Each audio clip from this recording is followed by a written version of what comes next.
For videos I enjoyed this week, we had a couple of different videos on lock restoration. I thought these were quite interesting. Lock Sport Viking put out a video called Corbin Push Lock Restore, restoring a 100-year-old Corbin push lock and making a new key. He goes through a process with some cleaners and ultrasonic cleaning. It's also a very good video for learning how to take apart one of these push lock style locks to gut it and clean it. That's a good one to check out.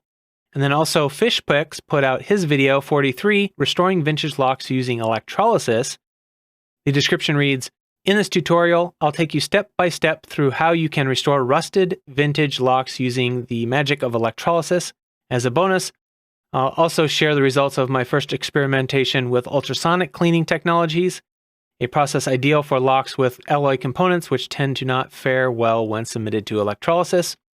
And I'll link that one in the show notes. It's Fishpix. They're always good quality videos, something interesting to watch.